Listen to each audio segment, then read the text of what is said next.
সর্বশেষ জাতীয় কর্মসমিতির মিটিংয়েও মমতা ব্যানার্জি একটি কথা দ্ব্যর্থহীন ভাষায় বলেছেন যে তৃণমূল কংগ্রেসের মূল শক্তি হলো বুথ লেভেলের কর্মীরা।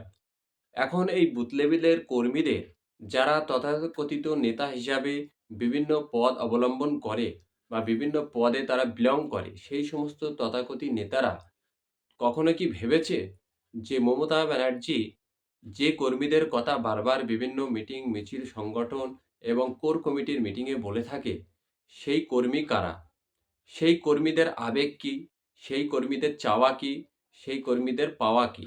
এখন যারা তথাকথিত নেতা হিসাবে বিভিন্ন পদে বসে থেকে তাদের অগণতান্ত্রিক হাতকে কোনো একটি অযোগ্য লোকের মাথায় রেখে তাকে নেতা বানানোর চেষ্টা করার জন্য যে প্রচেষ্টা যে সমস্ত নেতারা করে থাকে, তাদের মনে রাখা উচিত যে মমতা ব্যানার্জি একজন পোড় খাওয়া দক্ষ রাজনীতিবিদ। ভারতবর্ষে এই মুহূর্তে যতজন রাজনৈতিক নেতা বা নেত্রী আছে, তাদেরকে আলোচনার কেন্দ্রে আনতে গেলে মমতা ব্যানার্জির নাম সবার প্রথমে চলে আসে।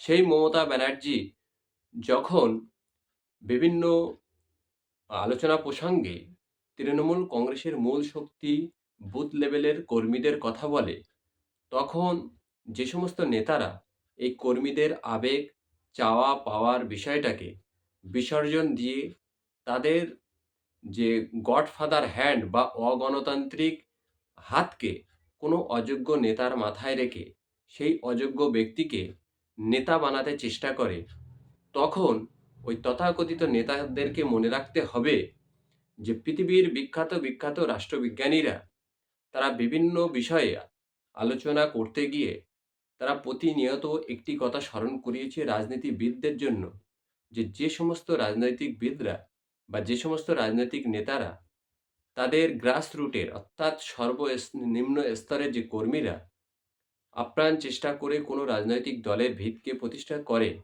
সেই কর্মীদের কথা যে রাজনৈতিক নেতারা মান্যতা গ্রহণযোগ্যতা দেয় না, সেই সমস্ত রাজনৈতিক নেতাদের রাজনৈতিক পরিসরটাকে আস্তে আস্তে ছোট হয়ে আসে। এখন পৃথিবীর বিখ্যাত বিখ্যাত রাষ্ট্রবিজ্ঞানীদের এই যে সংজ্ঞা দেওয়া, যে রাজনৈতিক নেতারা যদি কর্মীদেরকে সঠিক মূল্যায়ন করতে না পারে এবং কর্মীদের চাওয়া পাওয়া সঠিক মূল্যায়ন যদি ওই নেতারা না করতে পারে, তাদের রাজনৈতিক পরিসর আস্তে আস্তে ছোট হতে হতে ছোট হয়ে যায়। এই কথাটি যত তাড়াতাড়ি তৃণমূল কংগ্রেসের এক প্রকার নেতারা বুঝবে, তত এই দলটির পক্ষে মঙ্গল, তত এই সমস্ত মা অফুরন্ত মানসিক শক্তিসম্পন্ন বুথ কর্মীদের মঙ্গল। তাহলে একটা সময় গিয়ে প্রতিটা বুথ কর্মীর ধৈর্যের একটি নির্দিষ্ট সীমায় গিয়ে তাদের ধৈর্যটাকে শেষ হবে এবং সেই ধৈর্য শেষ হওয়ার সঙ্গে সঙ্গে বুথ লেভেলের সংগঠনটাও দুর্বল হয়ে পড়বে। অবশ্যই এই কথাটি নেতারা যত তাড়াতাড়ি বুঝবে, তত তাড়াতাড়ি দল এবং রাজনৈতিক নেতাদের জন্য ভালো দিক বয়ে নিয়ে আসবে। অবশ্যই আপনারা আপনাদের মতামত কমেন্ট বক্সে রাখবেন। ভালো লাগলে লাইক, কমেন্ট, শেয়ার করে অন্যকে দেখার সুযোগ করে দেবেন।